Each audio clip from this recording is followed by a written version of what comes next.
Salut et bienvenue à cette quatrième partie de notre leçon 8 qui a affaire aux perceuses à colonnes. On va continuer aujourd'hui où on s'était laissé la dernière fois. On venait juste de compléter les alésoirs machines. Ça veut dire qu'on va commencer aujourd'hui en regardant les fraises ou, si on aime mieux, les outils à chanfreiner. Et voilà, j'ai trois différentes fraises ici. Une fraise 3/8 de pouce, 82 degrés d'angle, une fraise 1/2 pouce, 82 degrés d'angle, et une fraise 5/8 de pouce et 90 degrés d'angle. Mais pourquoi les angles différents et pourquoi les diamètres différents? Bon, la raison la plus populaire pour utiliser une fraise, c'est de produire un chanfrein pour chanfreiner le bord d'un trou. Et on veut chanfreiner un trou pour trois raisons. Première raison, c'est d'enlever les bavures et les bords coupants d'un trou, parce que ça peut être dangereux. Deuxième raison de chanfreiner un trou, c'est pour faciliter l'assemblage, parce qu'évidemment, quand on a un beau chanfrein au début d'un trou, c'est beaucoup plus facile d'y insérer des choses comme des vis. Également, troisième raison, c'est pour protéger le trou. Parce que si on venait qu'à cogner le bord d'un trou, s'il avait un bon chanfrein dessus, la marque ou la déformation risquerait de se limiter au chanfrein et le diamètre du trou resterait là, inchangé ou intouché. Fait que trois raisons pour utiliser un outil ou une fraise pour chanfreiner un trou. Mais il y a une différente raison, ou également une deuxième raison pour pouvoir utiliser une fraise, et ça, c'est produire une fraisure. Et une fraisure, c'est un trou chanfreiné, oui, mais beaucoup plus en profondeur. Et la raison d'être d'une fraisure, c'est d'accepter une vis à tête plate. Les vis à tête plate sont utilisées, eux, pour deux raisons. Lorsque je veux retenir deux choses, et une des deux, donc la supérieure est mince, la vis à tête plate ici me permet d'assembler deux choses tout en ayant une tête de vis qui va être juste en deçà de la surface de la pièce que je suis en train d'assembler. Et si je compare une vis à tête plate comme ça à son pendant ici plus normal, donc une vis à 6 pans creux, je vois ici que celle-là, la 6 pans creux, va avoir besoin d'un chambrage beaucoup plus profond que la vis à tête plate va avoir besoin, en fait, de profondeur de fraisure. Et ça, c'est une des raisons. Une deuxième raison pour utiliser des vis à tête plate, c'est que les vis à tête plate, avec leur surface angulaire en dessous qui contacte la pièce, offrent une plus grande surface de contact entre la tête et la pièce qu'elle est en train d'assujettir. Et ça veut dire que les vis à tête plate sont moins prompts à se lousser par vibration. Donc, ils résistent mieux à des situations où il va y avoir beaucoup de vibrations.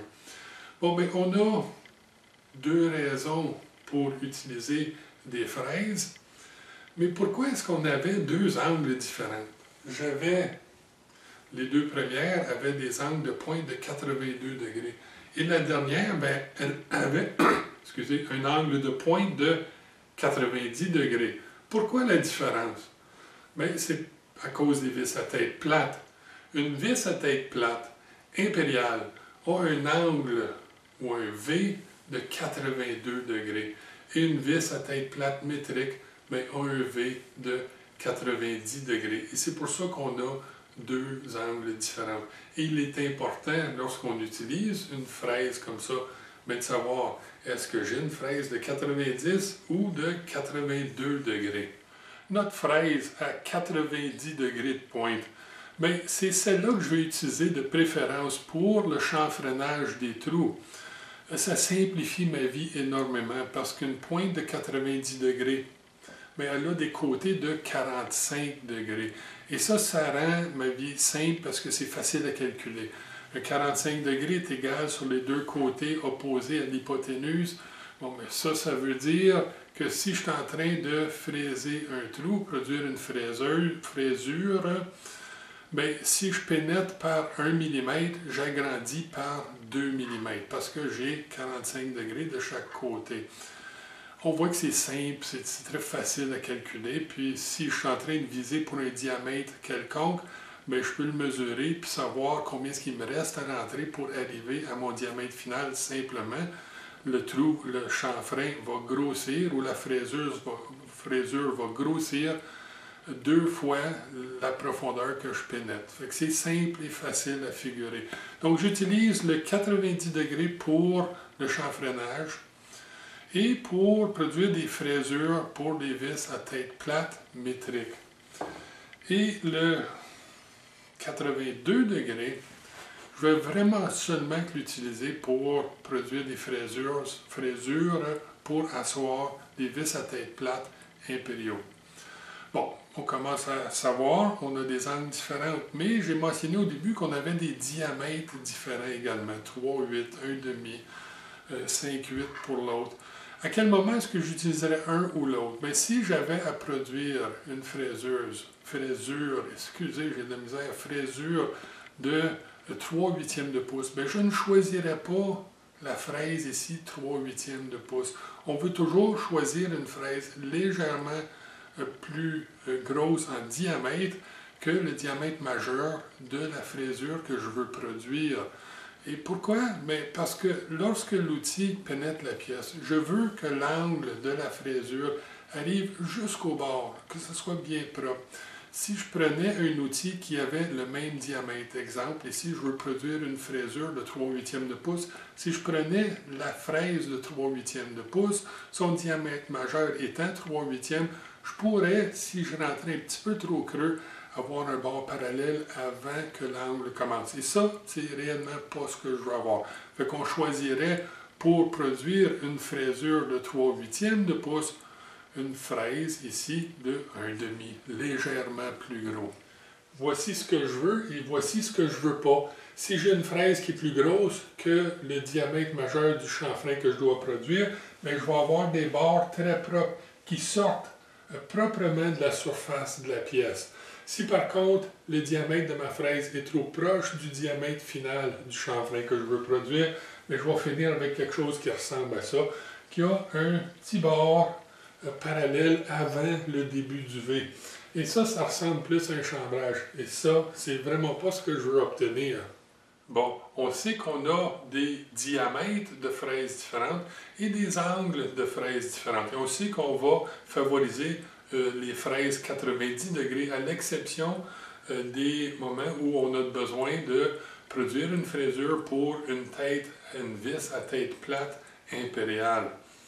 Ceci dit, qu'est-ce qui advient des vitesses de rotation et des vitesses d'avance? Bon, bien, les vitesses de rotation, je recommande 1/4 de la vitesse calculée. Donc, vitesse de coupe fois 4 divisé par D, notre formule normale, c'est la formule impériale, ça. Et le tout divisé par 4, 1/4 de la vitesse calculée. Pourquoi ça? Bien, c'est une question de surface de contact. Entre l'outil et la pièce, au tout début de l'action de coupe, bien, on a très peu de contact entre les deux et on n'a pas de difficulté à faire mordre l'outil dans la matière. Ça va très bien au début. Mais le plus qu'on progresse en profondeur, le plus que la surface de contact s'agrandit et le plus de difficultés que j'ai avec les vibrations. Réellement, lorsque la surface de contact devient très gros, bien, c'est très prompt à vibrer. Et ça, c'est problématique. Qu'est-ce que je fais pour résoudre le problème? Bien, je réduis ma vitesse de rotation. Ça me donne un meilleur contrôle sur mon avance. Et ça me permet de maintenir une bonne charge par dent ou une bonne épaisseur de copeaux tout au long de l'action de coupe. En ce qui a trait à l'avance, bien, ça ressemble un petit peu à l'avance qu'on avait sur les alésoirs machines. Et ça, c'est qu'on a des fraises avec 3, avec 4, 6, 8 lèvres tranchantes. Et le nombre de lèvres tranchantes bien, affecte l'avance. Je veux que chaque lèvre sur l'outil prélève un bon 2 millièmes de pouce Et ça veut dire qu'il va falloir que j'avance plus vite lorsque j'ai un plus grand nombre de dents. Là, on peut calculer l'avance en multipliant le nombre de dents par la charge par dent, 2 millièmes de pouce, exemple, par la vitesse de rotation. Mais il est plus simple de juste dire, on veut une bonne avance positive. Il faut vraiment que ces outils-là mordent, sont faits pour couper. Donc, lorsqu'on avance avec ces outils, mais on ne veut vraiment pas niaiser dans le fond du chanfrein. On veut positionner, s'engager, couper et retirer immédiatement.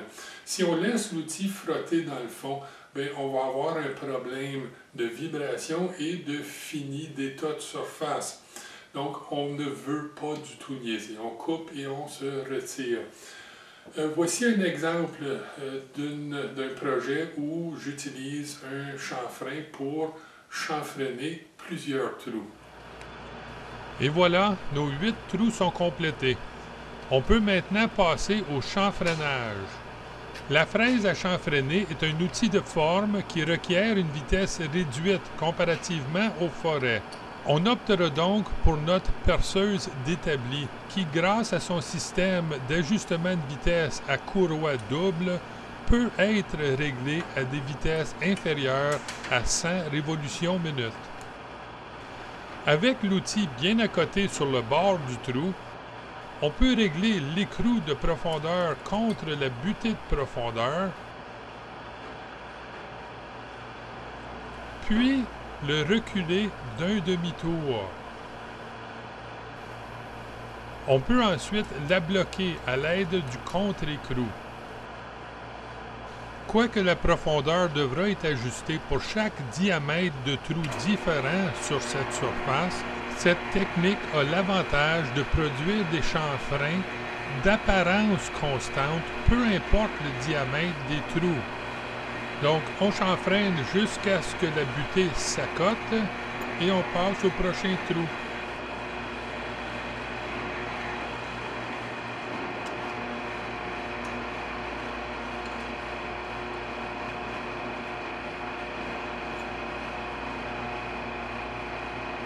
Et voilà, les 6 trous sur le premier côté sont complétés.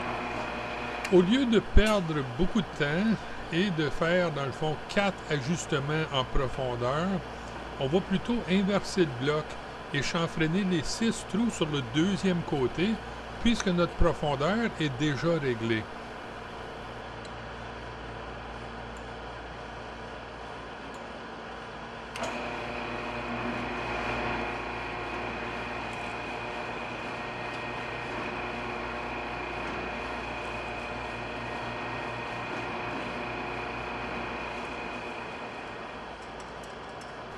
On peut maintenant régler la profondeur pour nos 2 trous de 11 mm. Afin de maintenir une apparence constante de profondeur de chanfrein, on va encore ici utiliser une profondeur d'un demi-tour de recul de butée.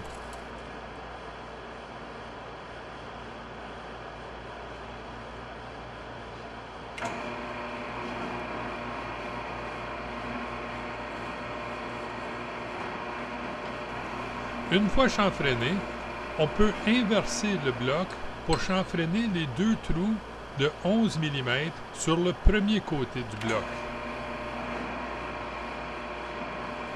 Et voilà, nos 16 trous sont chanfreinés. Peu importe le diamètre ou la surface sur laquelle ils ont une apparence constante, en plein ce qu'on s'attendrait d'un professionnel de la fabrication. Et ça nous amène au chambrage. Et ce chambreur est utilisé pour caler une vis à 6 pans creux à l'intérieur de la pièce qu'elle doit retenir. Généralement parlant, les chambreurs sont utilisés avec des vis à tête à 6 pans creux comme celle-là. Pour des raisons d'accessibilité, il est clair que lorsque la vis est dans le chambrage, j'ai très peu accès au diamètre extérieur de sa tête. Et ça veut dire que pour activer la vis, pour la visser ou la dévisser, je vais vouloir utiliser un outil qui le tient par l'intérieur et non par l'extérieur, comme c'est le cas ici, avec une clé hexagonale. Afin de présenter comment les dimensions de ces choses fonctionnent, utilisons ces deux comme exemple. J'ai ici un chambreur 3/8 de pouce et une vis 3/8-16. Là, le nombre de filets au pouce de la vis ici, n'importe peu. C'est une vis à 6 pans creux normale de 3/8 de pouce. Et j'ai dit que c'était un chambreur 3/8. C'est pas parce qu'il va chambrer un diamètre de 3/8, il est un chambreur 3/8 parce qu'il va produire un chambrage pour une vis normale 3/8 de pouce. Il n'y a rien sur ce chambreur-là qui va mesurer 3/8. Si je mesurais le diamètre du trou qu'elle va produire, donc la largeur des lèvres tranchantes ici, bien, je vais découvrir que ça va produire un trou qui est plus gros que la taille de la vis. Et si je mesure le guide, le bout guide sur le chambreur, bien, je vais découvrir qu'il va être légèrement plus petit. Pas que du corps de la vis, non. Il va être légèrement plus petit pour que le trou normal de dégagement pour une vis 3/8 de pouce. Bon, mais dans le système impérial, le dégagement normal pour une vis 3/8 de pouce, c'est 1/32 de pouce. Et ça veut dire que le guide sur le chambreur va mesurer légèrement moins. On parle ici d'à peu près 3 millièmes de pouce de moins que le diamètre du trou de dégagement de cette vis-là, qui va être 3/8 plus 1/32.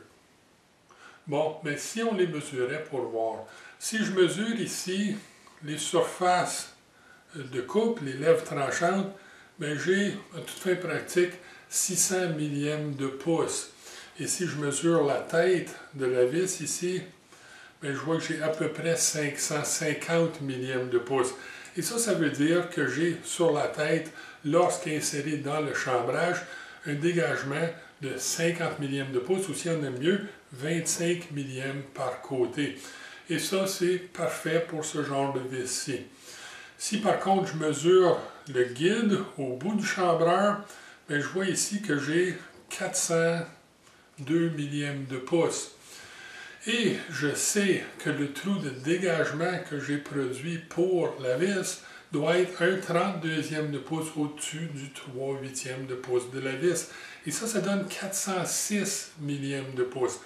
Et ça veut dire que j'ai 4 millièmes de pouce de dégagement. Ou si on aime mieux, 2 millièmes de dégagement par côté. Et ça, c'est amplement pour le chambrage qu'on a à produire. Bon, mais qu'en est-il de l'avance et de la vitesse de rotation? Bon, ben, pour la vitesse de rotation, c'est comme on a fait avec les alésoirs machines et avec les fraises. On va ici, encore une fois, réduire notre vitesse. Et dans le cas de ces outils-ci, je recommande d'utiliser le quart de la vitesse que vous aurez calculée. Pourquoi si peu? Bien, ces outils-là, encore une fois, sont très prompts aux vibrations. Et c'est crucial pour les chambreurs de maintenir un très haute charge par dent. Là, la plupart de nos fraiseuses maison, la plupart de nos perceuses maison ont de la difficulté avec la force appliquée. Il y a une limite de comment fort je peux tirer sur la poignée. Le plus vite que je vais tourner, le plus fort qu'il va falloir que je pèse pour maintenir une charge par dent. Donc, pour réduire cette force-là et pour pouvoir travailler lentement mais sûrement et éviter la vibration, bien, je vais réduire ma vitesse à 1/4 de la vitesse calculée. Également, en fait, d'avance, comme j'ai mentionné, on veut maintenir une bonne charge par dent. On parle ici d'à peu près 2 millièmes de pouce par dent. Fait que dans le cas ici d'un chambreur à 2 lèvres tranchantes, bien, je vais vouloir avoir une avance d'environ 4 millièmes de pouce par tour. Et ça, c'est une bonne avance. Et maintenant, on pourra regarder une petite partie de notre vidéo. Pourtant, c'est la même vidéo qu'on a regardée là, il y a quelques instants. Ça vient de la même vidéo, qui est notre vidéo bloc de montage, la partie 2 de cette vidéo-là. On va voir une petite séquence qui va nous présenter le chambrage d'un trou M10 par 1.5 à l'aide d'une perceuse radiale. Le bras pivotant et la tête coulissante nous permettent de placer l'outil à n'importe quel endroit à la surface de la pièce. C'est le tenon au bout de l'outil à chambrer qui va guider l'outil au bon endroit sur la pièce. Il est important de vérifier avant l'usinage que le tenon s'insère bien dans le trou de 11 mm qu'on a produit et bouge librement.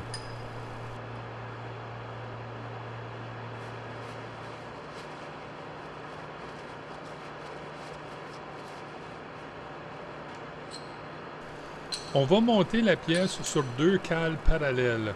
Ceci soulèvera la pièce pour la rendre plus accessible, puisqu'il va falloir effectuer plusieurs opérations de mesure.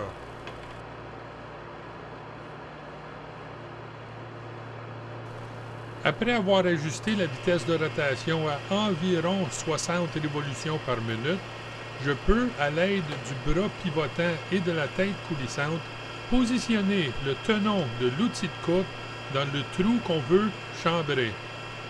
Une fois positionné, assurez-vous de bien barrer le bras pivotant et la tête coulissante. On peut maintenant usiner, mais attention, le chambrage d'un trou de cette dimension requiert beaucoup de pression de coupe. C'est la raison principale pour choisir cette machine rigide et puissante pour effectuer cette opération.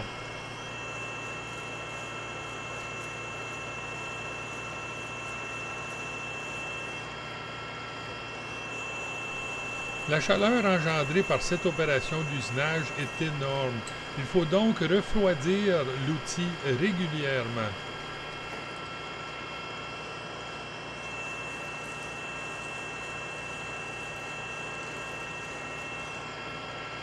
En débarrant le bras radial, mais sans débarrer la tête coulissante, on peut dégager l'outil sans perdre notre positionnement dans les deux plans. Avec l'outil dégagé, on a l'espace requis pour effectuer notre opération de mesure. Puisqu'on n'est qu'au tout début de notre formation, on va utiliser la technique de coupe-mesure, c'est-à-dire qu'on va couper successivement en mesurant régulièrement jusqu'à ce qu'on ait atteint la profondeur voulue.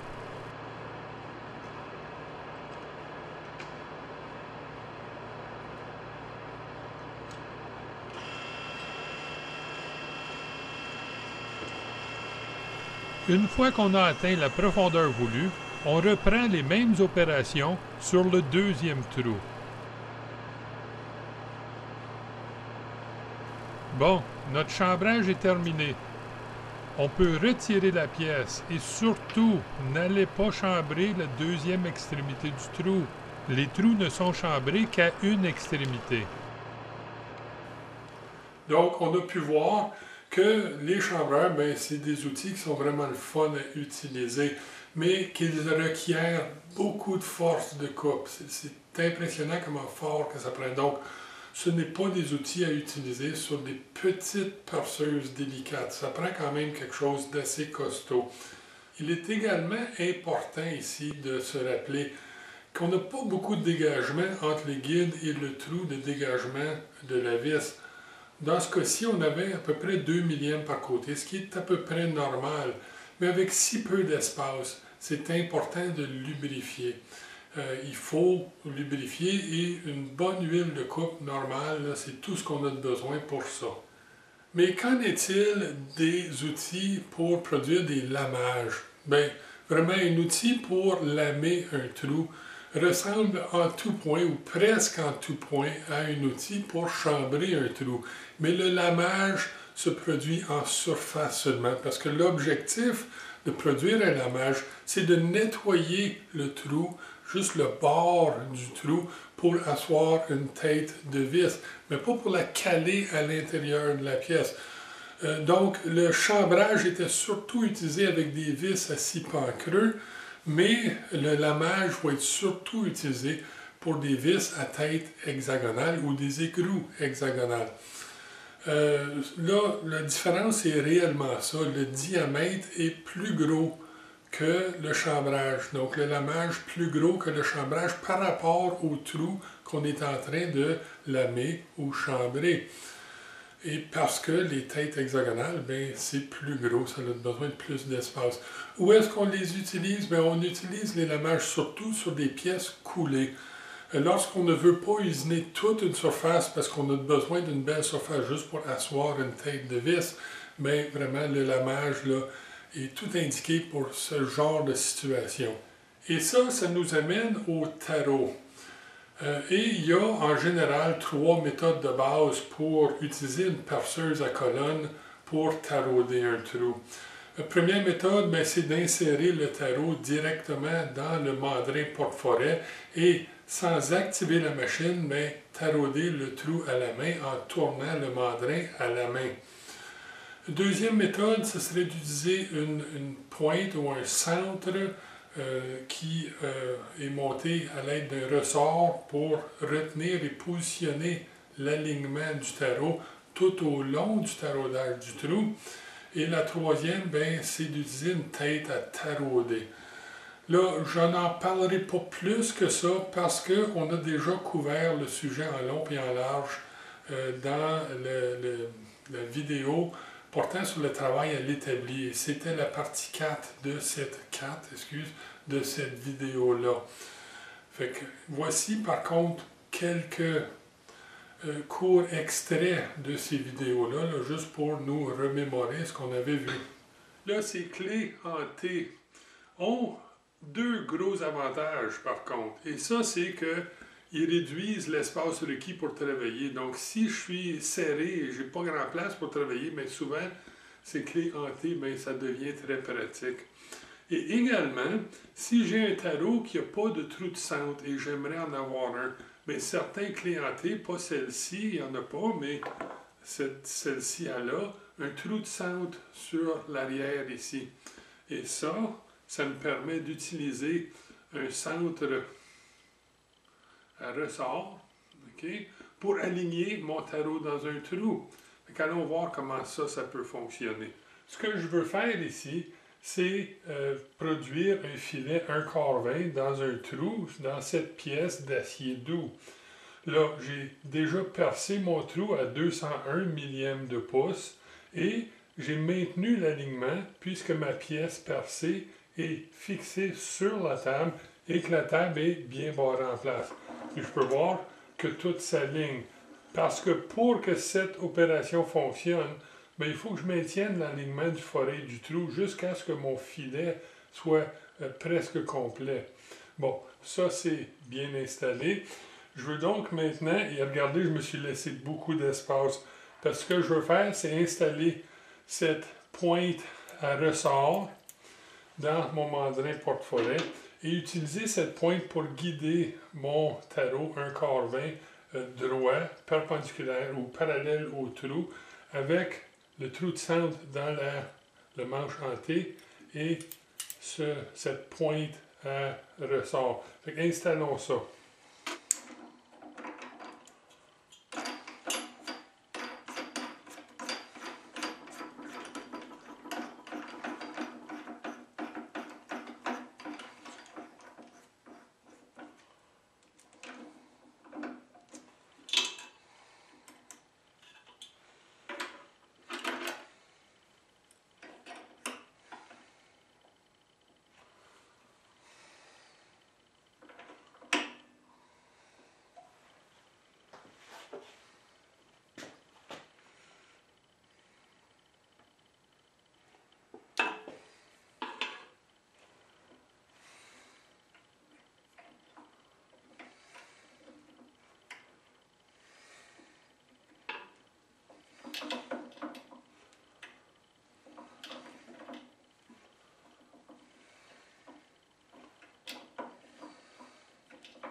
Là, je peux voir que ceci est très pratique parce que puisque je suis monté sur ressort, la pointe ici, je peux avancer et reculer à mon aise et vraiment bien tarauder le trou. Donc, je peux briser le copeau et reculer et revenir.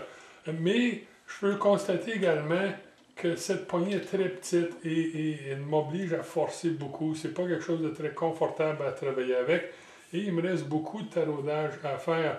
Donc, à ce stade-ci, puisque je suis bien engagé droit dans la pièce, ça serait le bon moment pour enlever tout ça et aller à l'établi, dans l'étau d'établi où je suis stable et finir le taraudage avec un tourne à gauche là, plus conforme. Mais qu'est-ce qui arrive si on n'a pas de poignée en T avec un trou de centre dedans ou on n'a pas une pointe à ressort? Mais on peut quand même utiliser la rectitude de notre perceuse pour aligner le tarot dans le trou. Ce qu'on ne veut pas faire, c'est le faire avec la machine qui fonctionne. Okay? Fait que pas de pouvoir ici. On n'engage pas, on n'allume pas la machine pour faire ce que je vais faire ici. Puis pour être certain qu'on ne le fait pas, ben, vous pouvez voir ici, j'ai débranché la machine. Je veux dire, les petits boutons amovibles ici comme ça, c'est bien beau, mais une chose est certaine, quand la machine n'est pas branchée dans le mur, elle ne peut pas partir. Bon, mais ceci étant dit, ce que je veux faire, c'est, j'ai mon trou pré-percé à 201 millième de pouce pour un quart 20. Je vais insérer mon tarot dans le mandrin, puis je vais le serrer là, mais je ne le tuerai pas là. Je veux qu'il soit serré, mais pas mortellement serré. Bon, mais je suis rentré là. Je me suis laissé beaucoup d'espace, pour on va voir pourquoi. Je vais descendre mon outil à ma pièce et je vais, en maintenant une légère pression ici, engager l'outil dans la pièce. Bon, je suis à peu près 2,5 à 3 tours de pénétration et ça c'est en masse pour tenir l'outil aligné. Je maintiens une pression ici. Si je laisse aller la poignée, le ressort dans la manivelle, il va vouloir remonter mon étau vers le haut et évidemment, probablement briser mon tarot. On maintient une légère pression et à l'aide de notre clé de mandrin, je viens défaire mon mandrin et je peux maintenant le remonter, laissant tout l'assemblage ici en bas. C'est pour ça que je me suis laissé beaucoup d'espace là. Là, je peux travailler à mon aise et utiliser un tourne à gauche qui est plus facile à utiliser pour terminer mon opération de taraudage. Mais ici, ce n'est pas la bonne place pour ça. Ce qu'on devrait faire réellement, c'est dire je suis engagé. On va enlever la pièce d'ici. Je suis bien droit, je vais pouvoir aller transférer ça là-bas. Je n'ai pas loussé mon tarot. Et je vais m'installer dans mon étau d'établi, qui est vraiment ma troisième main stable, qui libère mes deux autres. Et là, avec mon tourne à gauche, je vais pouvoir compléter ce trou taraudé-là vraiment correctement. Et ici, on a une tête à tarauder. Là, c'est pas un appareil, ça, qu'on a normalement dans un petit atelier maison. Il n'y a pas de raison de l'avoir, c'est dispendieux, puis c'est pas pratique pour les travaux de tous les jours. Mais c'est un outil qui accélère la cadence de travail et qui est intéressant à voir. Et je vais pouvoir, avec cette tête à tarauder-là, utiliser mes tarots de production en série à gaugure hélicoïdale. Là, rappelez-vous, c'est toujours bon de s'exposer à des nouvelles choses, puis c'est pour ça qu'on le voit, mais il ne faut pas oublier, il ne faut pas s'exposer, en tout cas pas en public, parce que vous allez vous faire arrêter pour ça, puis c'est pas correct. Mais s'exposer à de nouvelles choses, bien ça c'est acceptable, et c'est pour ça qu'on le regarde.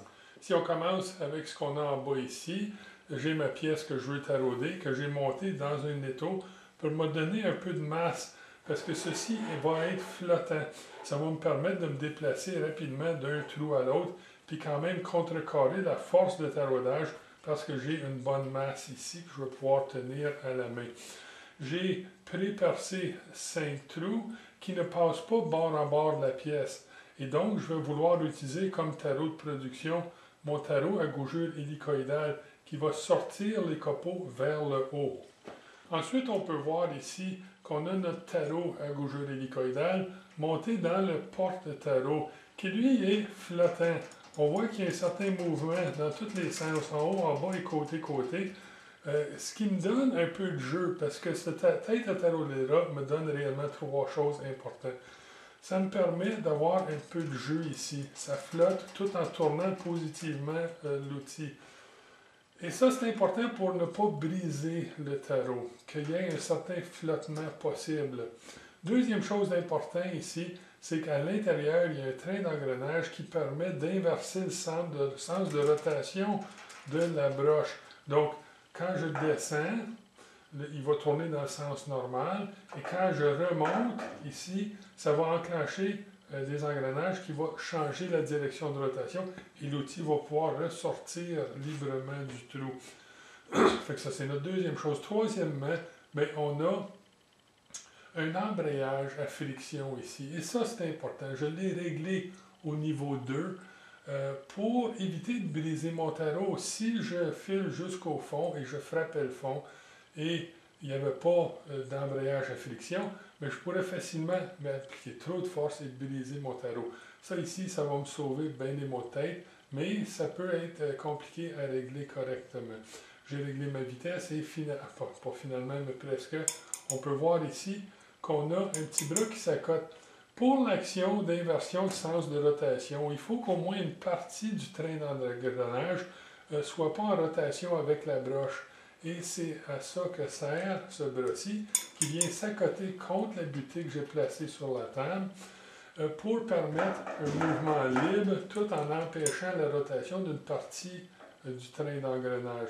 Bon, là, finalement, c'est l'huile de taraudage. Là, on va vouloir utiliser de l'huile ici pour aider avec la coupe de nos filets.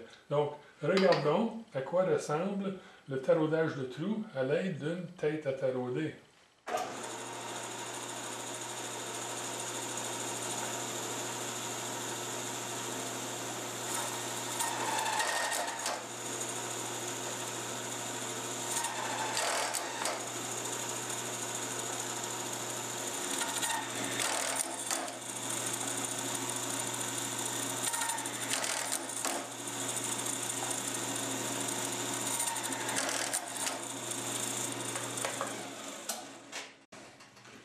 Mais ça, c'était pas mal intéressant à regarder. C'est toujours le fun de voir des outils de production travailler. Par contre, comme j'ai mentionné, c'est pas un outil qu'on aura à utiliser dans un atelier maison. Mais c'est le fun de le voir et de savoir que ça existe. Bon, ben ça, c'est à peu près tout pour cette partie-ci de notre leçon 8. D'ici à ce qu'on se retrouve la prochaine fois dans notre partie 5 de la leçon 8 qui porte sur les perceuses, bien, amusez-vous, soyez prudents et bon usinage.